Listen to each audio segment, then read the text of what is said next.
Hello everyone, welcome back to our channel AP blogs. বসে পড়লাম তোমাদের সামনে একটা ভিডিও শেয়ার করতে। যারা আমাকে নিয়ে একটু নেগেটিভ ভাবো তাদের কাছে রিকোয়েস্ট, তারা প্লিজ নেগেটিভ কিছু ভেবো না যে একদিনে দুটো ভিডিও যাচ্ছে বা এই তো বসে পড়লো। তো চ্যানেলটাকে আমি হ্যান্ডেল যেহেতু করি, আমি যদি দিনে 5টাও ভিডিও দিই তাও আমার পজিটিভ ভিউয়ার্সের কোনো সমস্যা নেই। কিন্তু কিছু সংখ্যক মানুষ আছে যাদের বিশাল সমস্যা হয়ে যায়, অনেকে ভিউয়ের দিকটা চিন্তা করে। তো বিশ্বাস করো, যখন আমি একদিনে 3টে করে ভিডিও দিয়েছিলাম আমার জীবনে প্রথম, মানে এই যে কিছুদিন আগে আমি যে ডলারটা পেয়েছি, মানে আনএক্সপেক্টেড। মানে আমি ভাবতে পারিনি যে একদিনে 3-4টা ভিডিও দিলে যদি সেই ভিডিওগুলো ভাইরাল হয় তাহলে কি পরিমাণ ডলার দিতে পারে। তো সেই হিসেবে যদি আমি ডেইলি দিন আমি যদি 3-4টা ভিডিও দিই, মানে আমি যদি অন্য কোনো জায়গাতে কাজ না করে শুধু যদি আমি এই ইউটিউবেই কাজ করি, তাহলে আমার একটা ভালো একটা আর্নিং হবে। এই যে আমি এই কথাটা বললাম, এই কথাটার থেকে যাদের শেখার তারা কিন্তু অনেক কিছু শিখে নেবে। আবার এই কথাটাকে অনেকে নেগেটিভভাবে নেবে, আবার এই কথাটাকেই অনেকে ভাবে যে প্রিয়া হয়তো অহংকার হয়েছে বা বেশি টাকা টাকা করছে। তো আমার যদি এই কথাটার মাহিত্য কেউ বুঝতে পারে তো তাহলে সে অনেক কিছু করতে পারবে। ফর এক্সাম্পল, আজকে পুরো ব্যাপারটাই পিকনিক নিয়ে যদিও বা হতে চলেছে, তারপরেও পিকনিক নিয়ে সামান্য একটা ছোট্ট থেকে ছোট্ট কথা বলছি। পিকনিকের দিন আমি একটা এমন কথা বলেছিলাম যেটা দেখে একজন বিশাল, আগার নাম বলছি না, নাকে বলবো সে বুঝতেই পারবে। তো আমি পিকনিকে একটা কথাই বলেছিলাম যে আজকের কন্টেন্ট সবার এক, তবে এখান থেকে থাম্বনেলে হবে খেল, মানে থাম্বনেলে খেলা হবে। তো এই যে এই জিনিসটা যে বললাম, এটা কিন্তু অনেকে লাইটলি নিয়েছে কথাটাকে, আর অনেকেই গুরুত্ব দেয়নি।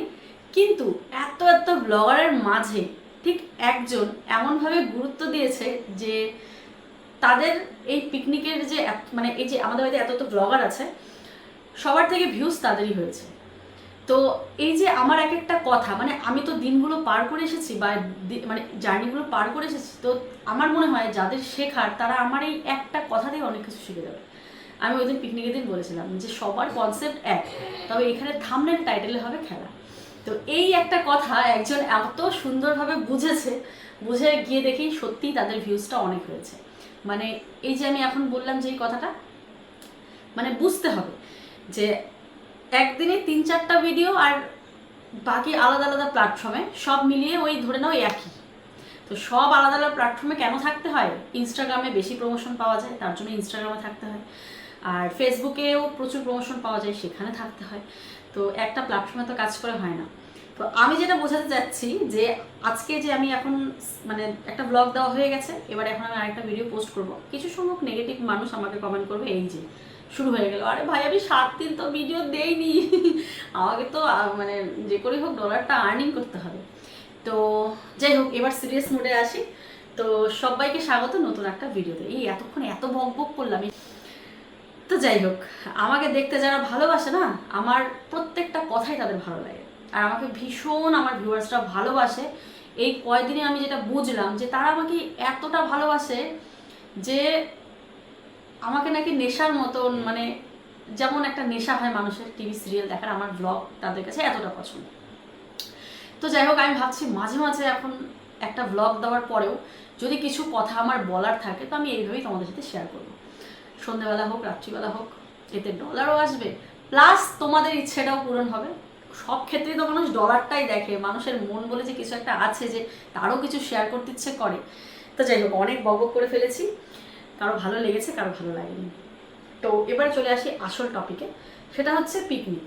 দেখো, আমার এই ব্যাপার নিয়ে কোনো রকম আমি কিছু বলতে চাইনি, কিন্তু প্রশ্নটা যেখানে আমাকে নিয়ে, তো আমাকে একটু হলেও বলতে হবে কিনা আমি রাজনীতি করছি। তারপরে আরেকটা যেটা কমেন্ট আছে সেটা আমি উল্লেখই করতে চাই না, মানে আমার ইচ্ছে করে না। আর আমার বাকি জায়গাদেরকে নিয়েই আজকের এই ভিডিওটা। তো আমি রাজনীতি করছি, আর আমি সবাইকে আমার দলে রেখেছি, আমি সবাইকে ঘুষ দিয়েছি। কেন মানুষ আমাকেই ডাকছে সব জায়গাতে? একটা বড় চ্যানেল এপি ব্লগস, হয়তো সেই জন্যই সবাই ভিউজের আশায়। তো তোমাদের আমি কি বলবো, আচ্ছা একটা জিনিস ভাবো তো, এক পাশে ইউটিউব এক পাশে ফ্যামিলি। ধরে নাও ধরে নাও এখন কেউ ইউটিউব করছে না, আমি ছাড়া কেউ ইউটিউব করছে না। এই যে পিকনিকটা দেখতে পাচ্ছ, এটা কিন্তু আমাদের ইউটিউবে আসার পর থেকে নয়। আমার জায়গা না হয় 1 বছর হয়নি, 8 মাস 9 মাস হয়েছে তারা এসেছে। তোমরা আমার চ্যানেলে এর আগে কোনোদিন পিকনিক দেখোনি বা মানে দেখতে পাওনি? অবশ্যই দেখেছো। তবে হ্যাঁ, এই যে ধরো ঘন ঘন একটু খাওয়া দাওয়ার অ্যারেঞ্জমেন্ট, এগুলো ভিডিও পারপাস করা হয় আর করতে হবে, এটাই তো একটা ইনভেস্ট। ভিডিওটাতে যারা নেমেছে তাদের তো এটা শুধুমাত্র ভিডিও নয়, তাদের তো এটা একটা কাজ, তাই না বলো? তো সেই কাজটাকে কি করে, যেহেতু আমি আমার কথা বলবো না, আমি এপি ব্লগস চ্যানেলটার কথা বলছি, যেহেতু এই পুরো বাড়িতে এপি ব্লগস চ্যানেলটা আর 5টা চ্যানেলের থেকে একটু বড়, তো এই জিনিসটা কি যে এপি ব্লগসের প্রিয়াকে যদি থাম্বনেলে টাইটেলে রাখা যায় তাহলে সেই ভিডিওটাতে ভিউজ আসবে। অবশ্যই আমাকে কি তারা যে 20 মিনিট ভিডিও করে আমাকে 20 মিনিটই দেখায় না, হয়তো একটু জায়গায় দেখালো, বাকি কিন্তু পুরোটাই তাদের ট্যালেন্ট, মানে ট্যালেন্ট বলছি কেন, হ্যাঁ ট্যালেন্ট, তারপরে বাকি বাকি পুরোটাই তাদের খাটুনি, মানে তাদের রান্না বান্না, তাদের ঘর গোছানো পুরোটাই থাকে। এবার কি আমার মুখটা যদি একটু লাগায় তাহলে কি যে ভিউয়ার্সগুলো তাদেরকে চেনে না, অন্তত তাদেরকে চিনে তাদের লাইফস্টাইলটাকে পছন্দ করবে, এইটুকুই তো, আর তো কিছু না। এখানে এত নেগেটিভ মানে কেন তোমরা ভাবছো? ওরা তো স্বীকার করছেই যে এটা ভিউজের জন্য। এই জিনিসটাই স্বীকার করতে একটা দম লাগে, জানো তো? এই যে এই জিনিসটা স্বীকার করছে না ওরা, যে প্রিয়াকে দেখালে একটু ভিউজ হয়, এই জিনিসটাই অনেকেই স্বীকার করতে চায় না। তো এই জিনিসটা স্বীকার করার জন্য আমি আমার যে যারা স্বীকার করেছে এই জিনিসটা, আমি তাদের ভাবি তাদের কত বড় বড় একটা মন যে তারা এই জিনিসটা স্বীকার করছে যে এপি ব্লগসের প্রিয়াকে দেখালে আমাদের একটু ভিউজ হয়, আমাদের ভিডিওগুলো লোক দেখে। এই জিনিসটা স্বীকার করার জন্য মানে তারা যে স্বীকার করতে পারছে তাদেরকে মানে আমি কি বলবো, তাদেরকে হ্যাটস অফ না জানিয়ে পারি না, মানে সত্যটা তারা স্বীকার করছে। এবার দেখো, আমি প্রিয়া ছাড়াও আমার যে চ্যানেলটা আছে, এটা তো স্বাভাবিক না, এপি ব্লগস চ্যানেলের যদি ফেস একটা সামনে দেয় তাহলে ভিউজ অবশ্যই হবে। তারা এটা স্বীকারও করছে, তাহলে এত নেগেটিভিটি কিসের? আমার কথা হচ্ছে ওরা যদি প্রত্যেক দিনও আমার ফেস লাগায় আমার তাতেও কোনো আপত্তি নেই। আচ্ছা, এখানেও তো আমার আপত্তি থাকতেই পারে যে কেন আমি আমার ভিউয়ার্সদের এদের দিকে দেবো, তাহলে তো আমার ভিউয়ার্স কম হতে পারে, এটা তো আমার মনে থাকতে পারে। বা কেনই আমার থামলে তারা প্রত্যেক দিন লাগাবে, এতে আমার অনেক আপত্তি থাকা উচিত। কিন্তু তোমরা যদি তাদের কাছে গিয়ে গিয়ে জিজ্ঞাসা করো যে এপি ব্লগসের প্রিয়া অভি কোনোদিন কি তাদেরকে বলেছে যে আমাদের ফেস ভিডিওতে নেওয়া যাবে না? আমরা কেউ যদি ভিডিও অন করে আমরা কখনো মাথা ঘুরে এমন করে থাকিনি, বা মাথা ঘুরে কেন বলছি, মানে না করিনি যে ভিডিও করবা না, এই জিনিসটা আমরা কখনো করিনি। কেউ ভিডিও থাম্বনেল নিতে যাচ্ছে, থাম্বনেল টাইটেল কিভাবে কি করবো, এই যে শেখানো, এখন তো তারা অনেকটাই পারে। হয়তো আমরা চ্যানেল খুলে দেইনি, 1-2 জন ছাড়া কাউকে দেইনি। কেন দেইনি? কারণ আমার বিশেষ করে টেকনিক্যাল জিনিস একদম পছন্দ ইচ্ছে করে না। আমি মনে করি জীবনের শুরুবারটাই আমি নিজের দমে করবো, মানে চ্যানেল খোলাটা ধরে নাও এটা আমার আমার চ্যানেলের পার্ট। আমি যদি প্রথমেই মানুষের উপর নির্ভর করে ফেলি তো সারাটা জীবন আমাকে মানুষের উপরেই নির্ভর করতে হবে। আমার মনে হয় চ্যানেলটাকেও নিজে খোলা দরকার, একটা পাশে মোবাইল রেখে আরেকটা পাশে, অনেকে আমাকে বলে চ্যানেল কীভাবে খুলবো, আমিও তাদের একটাই সাজেশন দেবো, পাশে একটা মোবাইল, নিজের না থাকলে আশেপাশের আরও থাকবে, তাদের একটা মোবাইল নিয়ে ইউটিউবে দেখো কি করে চ্যানেল ওপেন করতে হয়, সেটা দেখে দেখে তোমার মোবাইলে জাস্ট অপশনগুলোকে অন করে দেবে, ব্যাস। আমার টেকনিক্যাল জিনিস কেন হ্যান্ডেল করতে ইচ্ছে করে না? কারণ আমার মাথায় ভীষণ পরিমাণে চাপ থাকে, আমার এই জন্য চ্যানেল হ্যান্ডেল করতে ইচ্ছে করে না। আগাগোড়াই তোমাদের বলি, ব্লগেও বলেছি, আর যতটা আমার চ্যানেল যদি হ্যান্ডেল করতে হয় তো ওই করে, আয়ুষের বাবাই করে, আমি অতগুলো দিক দেখি না। তো এবার 5 বছর 6 বছর আগের চ্যানেল কীভাবে খুলেছি, এখন তো পুরোটাই চেঞ্জ হয়ে গেছে। এখন তো অ্যাডসেন্সও বাড়িতে আসে না। আগে তোমাদের দেখাতাম যে অ্যাডসেন্স বাড়িতে আসতো, এখন কিন্তু ও বলছে অ্যাডসেন্সও এখন বাড়িতে আসে না, এখন নর্মালি ফোন দিয়ে কীভাবে হয়ে যায়। তো বুঝতে পারছো, দিন যত যাচ্ছে তত আপডেট হচ্ছে, তো এই যে একটা ব্যাপার। তো যাই হোক, হয়তো বা চ্যানেল খোলা দেয়, হয়তো কাউকে আমি সাহায্য করতে পারিনি, তবে হ্যাঁ আমি এটা চেষ্টা করেছি যে আমাকে দেখিয়ে তারা এমনভাবে ভিউয়ার্সদের তাদের কাছে নিয়ে আসুক যে তাদের লাইফস্টাইলটা তাদের পছন্দ করবে। তখন কি হবে, আপনা আপ স্পেস ফুল হয়ে গেছিলো, এত এত ভিডিও মোবাইলে। যাই হোক, স্পেস ফাঁকা করে আবারও আসলাম। তো যেটা বলছিলাম, কি বলছিলাম ভুলে গেছি। ও হ্যাঁ, যেটা বলছিলাম, তো তখন কি হবে যে সবাই তাদের চ্যানেলে জুড়ে থাকবে, যে আমার ফেসটা দেখে, তারপরে তো তাদের লাইফস্টাইল থাকেই, তাই না?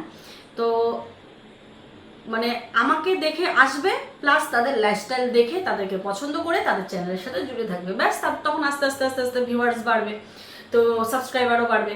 তো এটাই তো, এর থেকে বেশি কিছু তো আর নয়, তাই না? চলো যাই হোক, এবারে আসছি পিকনিকের ব্যাপারটা, যে কি হয়েছে পিকনিকের ব্যাপারটা, আসলেই কোথার থেকে এর উৎস, কে শুরু করলো, কে কার বাড়িতে করতে চেয়েছে, কিভাবে হয়েছে, কে আসবে কে আসবে না, তো এইসব ব্যাপারে ছোট্ট করে একটু ডিটেলসে বলবো। কারণ এখানে আমাকে এমনভাবে দোষী সাব্যস্ত করা হচ্ছে যে মানে পুরো পিকনিকটাই আমি একটা পলিটিক্স, মানে রাজনৈতিকভাবে একটা পিকনিক আমি অ্যারেঞ্জ করে ফেললাম, কাউকে কাউকে এই করার জন্য, কাউকে সেই করার জন্য। আমি উচ্চারণ করতে চাচ্ছি না, মানে করতে চেয়েও করতে পারলাম না। তো যাই হোক, সর্বপ্রথম আমি খুব ব্যস্ত ছিলাম ওই দিন, যেদিন পিকনিকটা হয়, বিকেলবেলা কী বা মোবাইলের কাজ করছিলাম। সেরকম ওই সময় আসলো নন্দিনীর মা আর দেবরাজের মা, এসে গাছে পেয়ারা দেখে বললো, বা তোদের কাছে এত পেয়ারা, তো চল তাহলে পেয়ারা তোরা খাস না? আমি খাই, এত মিষ্টি লাগে না, মানে এইভাবে আমাদের কথা হচ্ছিল। বলে ঠিক আছে তাহলে কয়েকটা পার। তো আমি পারার জন্য চেষ্টা করছিলাম, তো পারতে পারছিলাম না, বাসটা ভাঙা ছিল। তখন দিদিভাই দেবরাজকে ফোন করলো।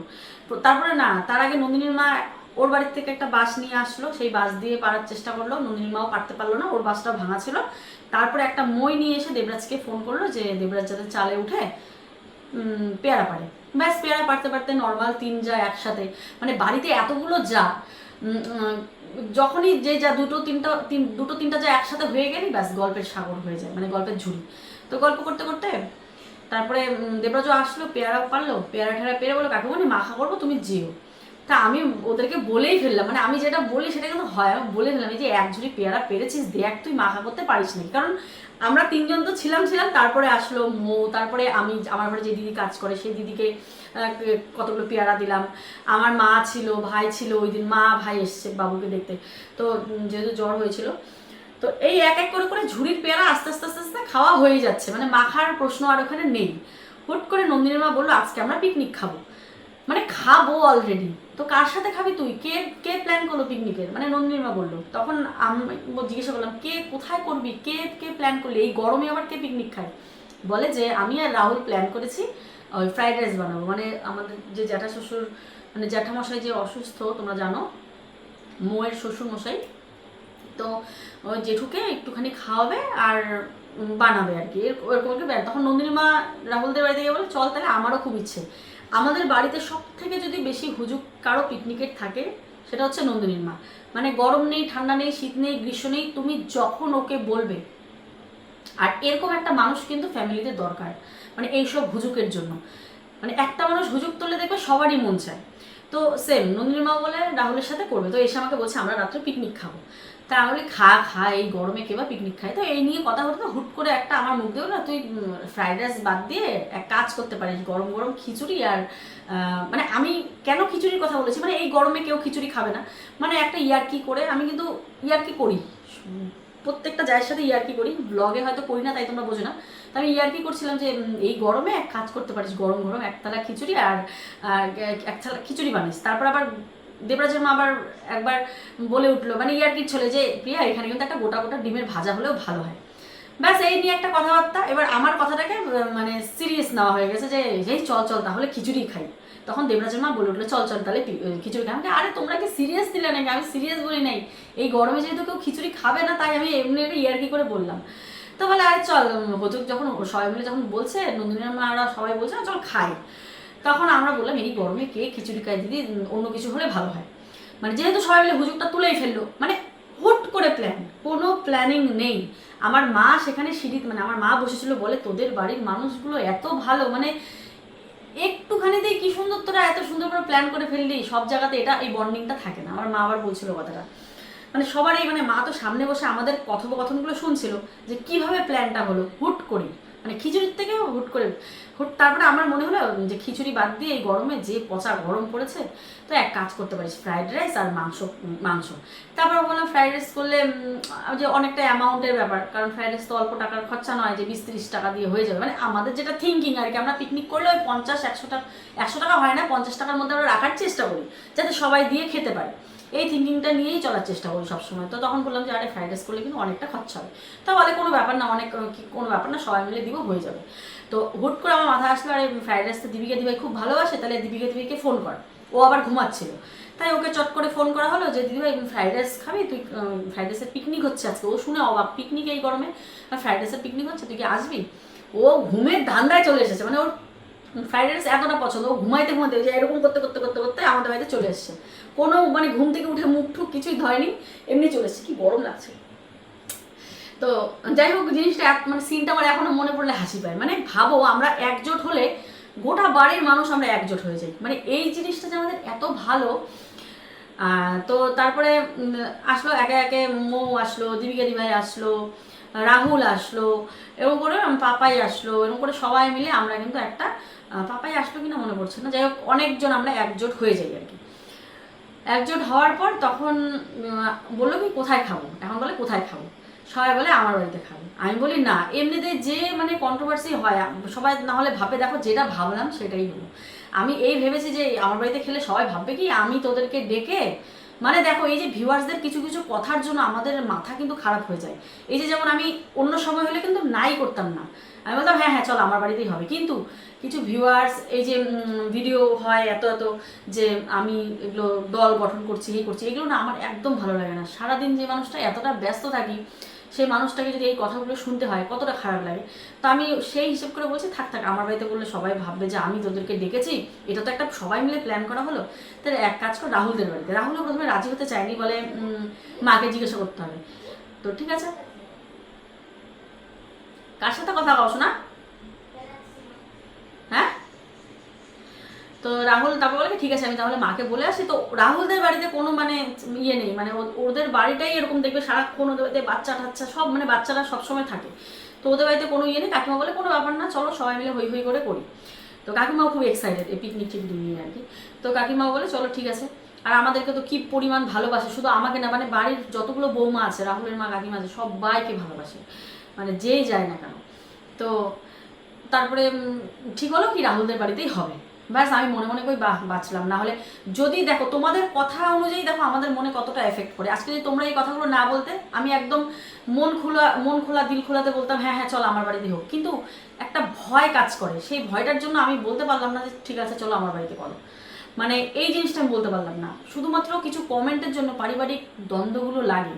এটা তোমরা বিশ্বাস করো না করো, যেহেতু আমরা এখন সবাই একটা লাইনে যুক্ত ভিডিও করি, তো এই ক্ষেত্রে কিন্তু হয় ব্যাপারটা, মানে কোথাও না কোথাও আমার এইটাই বোধহয় মানুষ ভাববে যে আমি বোধহয় সবাইকে একসাথে দল করে এনে আমার বাড়িতে এই করছি। তো দেখো যেটা ভয় পাচ্ছিলাম সেটাই হলো। তো তারপরে সবাই হই হই করতে করতে চলে গেলাম রাহুলদের বাড়িতে, ওখানে তারপরে এই যে পিকনিকের আয়োজন তারপরে হলো। এই হচ্ছে পিকনিকের আসল উৎস। এবার তোমরা বলো এখানে আমি কিভাবে পলিটিক্সটা খাটালাম, যেখানে মানুষ, তোমরা দেখো শর্টস ভিডিও পরপর দুটো দেওয়া হলো। একটা শর্টস ভিডিও মানে তোমরা জানো, মানে শেয়ার অল চ্যানেলে একটা শর্টস ভিডিও নিয়ে কতটা ভাবতে হয়, কতটা খাটনি করতে হয়। কালকে জানো আমার কান্না পাচ্ছিল ভিডিও করতে গিয়ে, আমি যখন পুরো পাগলি অবস্থায় ছিলাম, হাত যখন আমার এর উপরে বাঁধা ছিল, মানে আমার ঘাম গরম, আমি একদম মানে আমার মাথা টাথা ঘুরে যাচ্ছিল, কিন্তু তারপরেও আমার একটা কি মাথায় ছিল, পুরো ভিডিও শেষ আর একটুখানির জন্য যদি আমি যদি না করে দেই যে ভিডিও করবো না, তাহলে আমার পুরো মানে কালকে আমি ভিডিও ছাড়তে পারবো না, আবার আমাকে সেমভাবে মেকআপ করতে হবে মানে কালকে শ্যুট করলে। তো আমার একদম মনটা জানা, আমি যাই হোক না কেন পরিশ্রম, এই যে পাগলি অবস্থায় যে শ্যুটটা তোমরা দেখেছো ওটা করতে আমার খুব কষ্ট হয়েছে এই গরমে। তার মধ্যে ফ্যান চালানো যায় না, এই করা যায় না সে করা যায় না, আর এসি রুম তো নয় যে এসি চালিয়ে আরাম করে শ্যুট করবো, তা তো নয়। তো খুব কষ্ট হয়েছে। তো এই যে আমার মাথায় তার সেকেন্ড পার্ট, ওটাও টু বি কন্টিনিউ দিয়েছি, সেকেন্ড পার্টটা আমাকে বার করতে হবে, সেটা নিয়ে আমাকে ভাবতে হবে। তোমরা বলো আমি পলিটিক্স করার সময়টা কখন পাবো, যে এর বাড়ি যাব তার বাড়ি যাব। এবার তোমরা আমাকে বলো আমি কি করব, আমি কি মানুষকে বলবো যে আমার বাড়িতে এসো না? না, এটাও বলবো যে যারা আমাকে মানে খেতে বলে যে প্রিয়া আজকে আমাদের বাড়িতে খেও, বা চলো আজকে, শুধু তো আমাকে না, দীপিকা দিভাই বাড়িতেও তো সবাই, দীপিকা দিভাইকেও সবাই, মানে যেমন দেবরাজের মা কিছু একটা বানালো, দীপিকা দিভাইকে দিয়ে আসলো, ওই দিন হয়তো আমাকে দিল না, কোনোদিন আমাকে দেয় তো ওদেরকে দেয় না। এবার এত বড় ফ্যামিলিতে সবাইকে দেওয়া তো সম্ভব নয়। আজকে আমাকে দিচ্ছে, কালকে দীপিকা দিভাইকে দিচ্ছে, কালকে নন্দিনীর মাকে দিচ্ছে, কালকে রাহুলদের বাড়িতে দিচ্ছে, তো এরকম করেই তো হয়, তাই না? তো এবার আমার যেহেতু চ্যানেলটা বড়, তখন আমার মুখটা যদি দেয় তখন মানুষ ভাবে কি যে আমাকেই বোধহয় শুধু ওরা মানে থামলে দিচ্ছে, না সবাই সবাইকে দিচ্ছে থামলে, মৌকে দিচ্ছে, মমতা দিভাই। তো এখানে তোমরা যে কি ভাবো আমি এটাই বুঝি না। আর আমার কি স্বার্থ বলো, আমার কি কোনো মানে আমার কি কোনো স্বার্থ আছে আমার জায়েদের সাথে মেশার? তোমরা চ্যানেল আর ভিডিওটাকে, সরি চ্যানেল আর ফ্যামিলিটাকে যদি আলাদাভাবে দেখো, আজকে চ্যানেল না থাকতো তারপরেও আমি সবার বাড়িতেই থাকতাম, সবার বাড়িতে আমি মানে সবার বাড়িতে প্রত্যেকটা অনুষ্ঠান আমি অ্যাটেন্ড করতাম। মানে চ্যানেলটা তোরা 8 মাস হয়েছে খুলেছে, এর আগে থেকে সবার সাথে আমাদের বন্ডিং খারাপ নয়, ভালো। ভিডিও করি বলে আমাদের এত বড় পরিবারে এক দুজনের সাথে মনোমালিন্য, বাকি সবার সাথে আমাদের বন্ডিং ভালো। তো এই বন্ডিংটাকে নষ্ট করো না। এই যে তোমাদের কিছু কমেন্টে আমারই মনে হয়, এই যে আজকে দেবরাজ নান বানিয়েছিল, কালকে দেবরাজদের বাড়িতে গেলাম, ওদের এই যে এত সময় নেই তো, মানে সময় পাই না যাওয়ার, দেওয়ালে ওদের যে লাগিয়েছে ওটা দেখিনি, কবে সেই বানিয়েছে, যাই করে যাওয়া হয় না। আজকে গেলাম, দেখতে গিয়ে দেবরাজ চা বানালো, তারপরে দেবরাজ বললো কাকিমণি সেদিন নান বানিয়েছিলাম, মানে ভেবেছিলাম তোমাকে ডাকবো, তারপরে মানে অল্প হয়ে গেছিলো, যাই হোক কিছু একটা বললো, তো বলে আজকে তাহলে তোমাকে আমি বানিয়ে খাওয়াবো। এই যে ওর একটা এক্সাইটমেন্ট, আজকে আমি তোমাকে বানিয়ে খাওয়াবো। তো আমার মনে মনে ভাবছি এই যে আবার খাবো, আবার বোধহয় ভিউয়ার্সরা আমাকে কথা শোনাবে, কেমন লাগবে, আমাকেও শোনাবে প্লাস ওদেরকেও শোনাবে, কেমন লাগে। এই যে কমেন্টের জন্য যে আমাদের পারিবারিক যে একটা মিলন, সেটা কিন্তু ভঙ্গ হয়ে যায়। তো এই জিনিসটা তোমরা জানি কেউ ভাববে না, মানে যারা নেগেটিভ কমেন্টস করো তারা কোনোদিনও ভাববে না, তারা নেগেটিভ কমেন্টই করবে, কিন্তু তারপরেও যেই নেগেটিভ কমেন্টসগুলো দেখে কিছু ভালো মানুষও তাদের কথায় বিশ্বাস করে, আমি তাদেরকে বোঝাচ্ছি। আমি কোনো নেগেটিভ কমেন্টস যারা করে আমি তাদের বোঝাচ্ছি না, যারা নেগেটিভ কমেন্টস দেখে আমাদেরকে সেই সব ভাবে আমি তাদেরকে বোঝাচ্ছি। তো তোমরা প্লিজ এই জিনিসটাকে, মানে আমাদের পরিবারটাকে, যখন যাকে যেখানে, মানে যে কোনো অনুষ্ঠানে আমি তো থাকবোই, আমাকে দেখতে পাবেন। আমি তো চাইলে নাও করতে পারতাম যে আমি তো ভিডিও করছি না, তোরা আমাকে ভিডিও করিস না, তাই না বলে, আমি তো না করতে পারতাম। কোনো দিনও আমি কাউকে না করিনি যে আমাকে ভিডিও করবি না, আমার চ্যানেলে এই করবি না সেই করবি না, আমি কোনোদিনও কাউকে বলিনি। আমি চাই আমার ভিউয়ার্সরা তাদের চ্যানেলে যাক, পৌঁছাক, দেখুক ভিডিও, তার জন্য সবাইকে প্রমোট করা হয়েছে। হ্যাঁ, সবাইকে থাম্বনেল টাইটেলে দেওয়ার মানে ফুল পারমিশন, যে যখন খুশি যে যেভাবে পারো আমাকে দিতে পারো, আমার কোনো সমস্যা নাই। আমার মনটা যদি অতটা কালো হতো না, আমি সবাইকে মানে ধরে বলতাম না আমাকে, আমার ভিডিও করিস না, না ভিডিও করতে নিলে হয়তো মুখ ঘুরিয়ে নিতাম, মানে আমাকে দেখাস না, কিন্তু এরকম কিন্তু বলতে পারতাম, কিন্তু আমি কিন্তু বলি না। আজ পর্যন্ত কাউকে বলিনি, আর ভবিষ্যতেও কাউকে বলবো না। কেউ আমাকে যদি প্রমোট করতে বলে, আমি এটা বলতে পারিনি যে আমি প্রমোট করতে পারবো না, এভাবেও কাউকে মুখের উপর না করুন। তো আমার মনটা কি আমি জানি। তবে হ্যাঁ, আমি এইটুকুই একটা মানে খারাপ মানুষ কি, আমি সবসময় স্পষ্ট কথা বলতে ভালোবাসি, তাতে যদি আমি কন্ট্রোভার্সির মধ্যে পড়ি তাও আমার কোনো যায় আসে না, কারণ আমি যেটা ঠিক, যেটা আমি চোখের সামনে দেখবো সেটাই আমি বলবো। তো এই হচ্ছে আসল ব্যাপার। তো তোমরা আশা করি আজকে বুঝতেই পেরেছো যে কিভাবে এই পিকনিকের উৎস, কিভাবে কি সারাটা দিন প্রচুর ব্যস্ততার মধ্যে দিয়ে যায়। পলিটিক্স খাটানোর প্রশ্নই আসে না, আমাকে যেখানে যেভাবে যে ডাকবে আমি সেভাবে যাব, আমার ঘরে অনুষ্ঠান হলে সবাই আসবে, ব্যাস এইটুকুই। আর কিছু এর থেকে বড় চাওয়া পাওয়া নেই। আর সব থেকে বড় কথা, প্রত্যেকের কাছ থেকে কিছু না কিছু শেখার তো আমার আছেই। আমার চ্যানেল বড় মানে আমি একেবারে সব জেনে আমি একদম মানে সব জানি সেটাও নয়। আমাদের বাড়ির প্রত্যেকের জায়ের কাছ থেকে আমাকে অনেক কিছু শিখি। আমি দীপের কাছ থেকে আমি যেটা শিখি যে কিভাবে মানে মনে হাজার কষ্ট থাকলেও মানুষের সামনে কীভাবে হেসে কথা বলতে হয়, এটা আমি ওর কাছ থেকে শিখেছি। বনের মাস কাছ থেকেও অনেক কিছু শেখা, যে মানে কি বলে যে অনেক ম্যাচিওর। বনের মা দিদিভাই আমাদের থেকে অনেকটা বড়, তো ও অনেকটা ম্যাচিওর, ওর থেকে অনেক কিছু শেখা যায়। তারপরে নন্দিনীর মা তো কি বলবো, ওর থেকে যেটা শেখা যায় সেটা হচ্ছে, ও আমরা যেমন কোনো একটা কেউ কথা বললে রাগ হয়ে যাই, তার সাথে কথা বলি না, নন্দিনীর মা কিন্তু এটা না। নন্দিনীর মা সবার সাথে মানে ও সবাইকে, কেউ যদি ওকে দুঃখও দেয় তাও হাসি মুখে মেনে নেয়। তো ওর কাছ থেকে আমার এটা শিখার আছে, মানে আমি জানি না কোনোদিন পারবো কিনা, তবে চেষ্টা করি ওর মতন হওয়ার। মৌ যেমন আছে, মৌ হচ্ছে মানে পেটের ভেতরে মনের ভেতরে কোনো প্যাচ নেই। আমার মনেও হয়তো সেই প্যাচটা আছে যেটা মৌয়ের ভেতরে নেই। এই প্যাচটা মৌয়ের মধ্যে মৌয়ের মধ্যে নেই। মৌয়ের কাছ থেকে এটা, ও আর কি করুক না করুক, দেখো আমাদের মতো তো ও তো একটা বাচ্চা মেয়ে, মানে এত হয়তো সংসারিক প্রতি দায়িত্ব কর্তব্যপরায়ণ হয়ে উঠতে পারেনি, এটা আস্তে আস্তে শিখবেও, কিন্তু ওর মধ্যে যে পেটের মধ্যে যে একটা প্যাচ ঘোজ সেসব নেই। সবাইকে ভালোবাসে। তো এই একটা ওর কাছ থেকে শেখার। শেফালি দিদিভাই আছে, শেফালি দিদিভাই অনেকটা ম্যাচিওর, ওর কাছ থেকেও অনেক কিছু শেখার, মানে কোথায় কখন কিভাবে কথা বলতে হবে, কিভাবে মানে এগুলো ব্লগিং দেখে আরও শিখি আমি।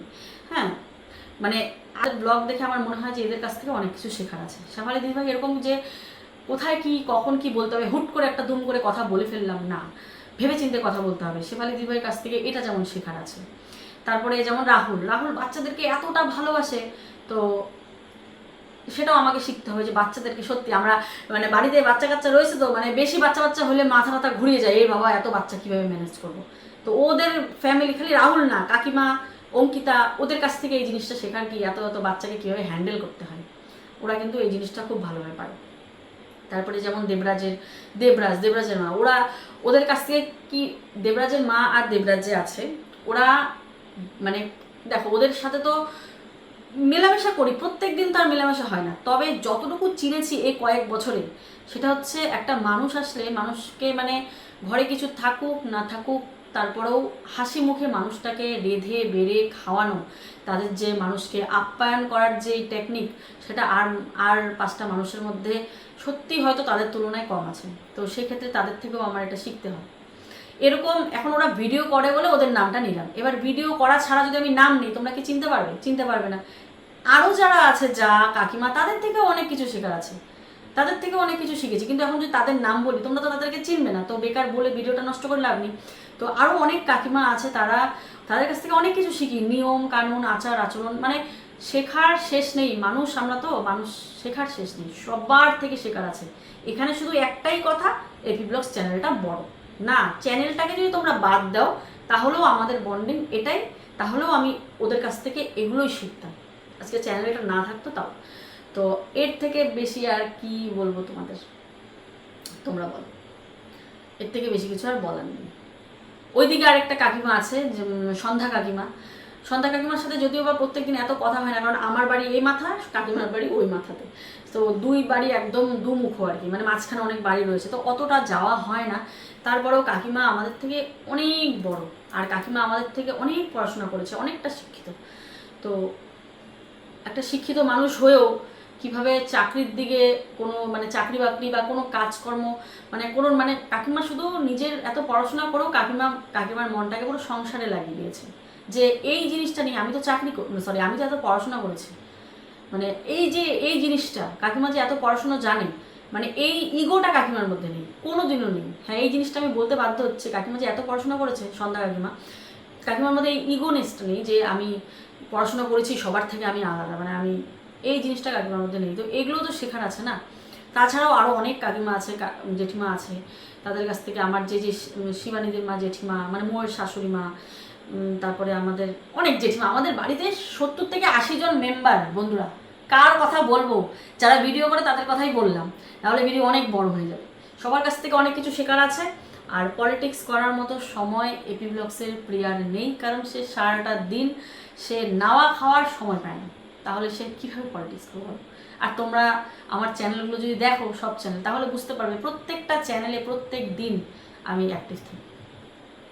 তো যাই হোক, আর কিছু বলার নেই, তোমরা ভালো থেকো, সুস্থ থেকো, সাবধানে থাকো। তোমরা বললেও যে আমরা থেমে যাব পিকনিক করা বা এই করা, এটা কিন্তু সম্ভব নয়, কারণ এটা আমাদের বাড়ির মানে এটা সবার মধ্যে ঢুকে গেছে, এটা আর বাদ দেওয়া সম্ভব নয়, তাই না? তো চলো আজকের ভিডিওটা এখানেই শেষ করছি, ফিরে আসছি আগামীকাল। টাটা, অনেক কথা বলে ফেললাম, লাভ ইউ।